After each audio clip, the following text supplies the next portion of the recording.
kemudian ada Pak Kadipropam, kemudian ada Gubernur STIK dan Irjen Pol Rudolf. Itu sebagai anggota sidang komisi. Adapun nanti juga dihadirkan beberapa saksi ya untuk mendalami peran dari Irjen FS terkait peristiwa pidana yang ada di Duren 3. Saksi-saksi tersebut yang nanti akan dihadirkan antara lain ada Brigjen H, kemudian Brigjen B, kemudian ada Kombes B, kemudian Kombes A, dan satu lagi Kombes S.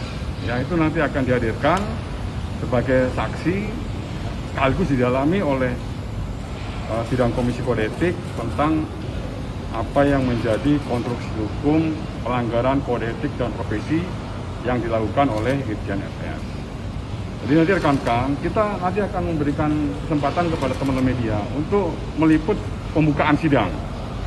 Ya, materi sidang tentunya belum bisa diliput, tapi nanti pada saat keputusan sidang komisi atau vonis itu nanti akan saya berikan kesempatan kepada teman-teman untuk meliput juga dengan visual dan audio, jadi lengkap semuanya. Pak Deddy, ya. izin penegasan bahwa keputusan sidang etik terhadap Irjen FS akan ditentukan hari ini juga, Pak? Ya, akan ditentukan hari ini juga.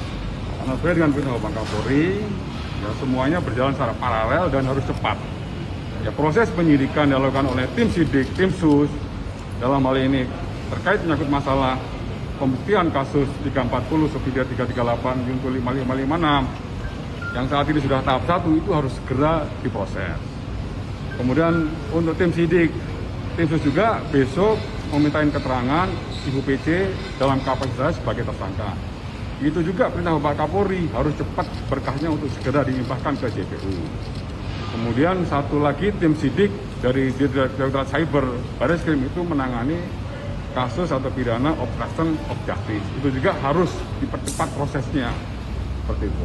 Pak, UPC dan Ferry Sambo tadi masuk gedung jam berapa ya? 7.30.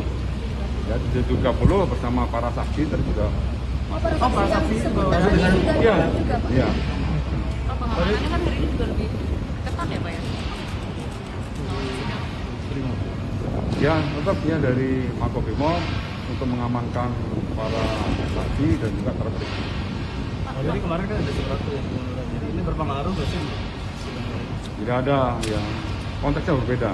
Mengundurkan diri hak individu, tapi pelaksanaan sidang kode etik ini membuktikan ketidakprofesionalan yang bersangkutan di dalam melaksanakan tugas kepolisian. Pak, biasanya sidang ini berlangsung berapa lama sih, Pak? Wah, yang lama itu sidang komisi yang tahu. Tahapannya Pak Jisto mekanisme? Iya, Pak. Siapa? Tahapan mekanismenya mekanisme seperti Ya, tahapan awal tentunya dibuka oleh ketua sidang yang menanyakan tentang identitas dan lain sebagainya seperti biasalah. Ya, syarat material, syarat formilnya terpenuhi. Habis syarat formil yang terpenuhi, baru nanti pendalaman sisi materialnya tentang perbuatan dan lain sebagainya. Baru nanti disimpulkan oleh sidang komisi untuk diputuskan apa keputusan yang akan diambil. Pak, kondisi Pak Ferdi sendiri bagaimana Pak saat ini menghadapi secara psikis maupun mental ininya juga kesehatannya juga? Ya, ini dari Pak Karo Propos, ya sebelum sidang SOP-nya semuanya dicek kesehatan dulu. Ya, informasi dari Pak Karo Propos, mekanisme itu sudah dilalui dan semuanya dalam kondisi sehat. Ya, untuk bisa menjalani proses persidangan hari ini. Pak, selain Kompolnas dari eksternal yang ikut hadir siapa lagi, Pak? Hanya dari Kompolnas ya, untuk menjaga transparansi, kemudian agar tim juga berjalan secara independen dan akuntabel, tim berikan kesempatan kepada Kompolnas untuk menyaksikan jalannya sidang ini dan juga ya biar betul-betul Kompolnas bisa menilai bagaimana jalannya sidang kode etik ini yang sudah kita lakukan sesuai dengan perintah Bapak Kapolri. Kalau Ibu PC besok diperiksa di rumah apa di Barreskrim? Di Barreskrim. Diperiksa hari ini atau besok, Pak? Besok jam 10-an ya. Jam 10-an diundang untuk diperiksa dalam kapasitasnya sebagai tersangka di Barreskrim. Oke, itu dulu ya. Hasil vonis nanti apakah akan mempertimbangkan surat pengunduran diri juga nggak sih? Enggak. Ya, tetap ya pengunduran diri hak secara personal. Ya, kemudian vonis ini lebih menilai tentang perbuatannya. Pak Izin boleh dirinci lagi sedikit Pak soal dugaan pelanggarannya itu apa aja Pak yang disidangkan hari ini Pak? Ya. Dugaan pelanggarannya itu apa aja yang disidangkan hari ini?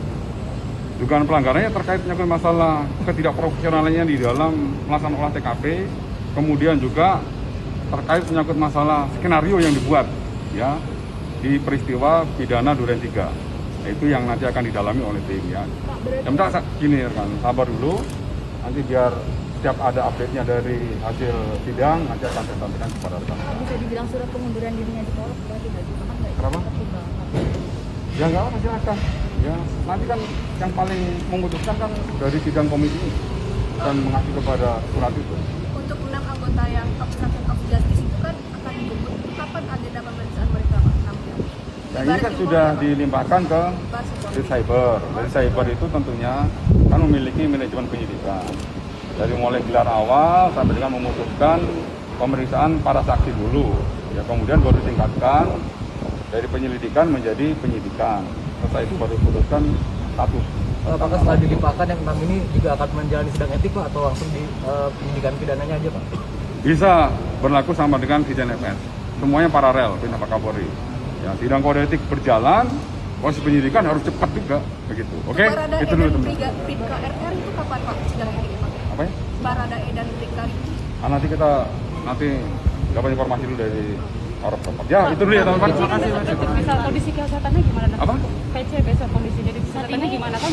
Sama, SOP-nya sama. Sebelum dia nanti dimintain keterangan, ya tentunya standar operasionalnya pemeriksaan kesehatan dilakukan. Ya, baik dari sisi fisik maupun psikisnya. Kalau misalnya dari sisi kesehatan psikisnya memenuhi syarat untuk dimintain keterangan, ya langsung dimintain keterangan. Ya, tetap. Tapi sudah konfirmasi akan datang, Pak, besok. Ya, Atau jemput paksa? ya enggak lah, kan sudah dikonfirmasi ke pengacaranya, kan ada pihak pengacaranya. Oke, itu dulu teman-teman. Nanti lagi. Oke, Bapak.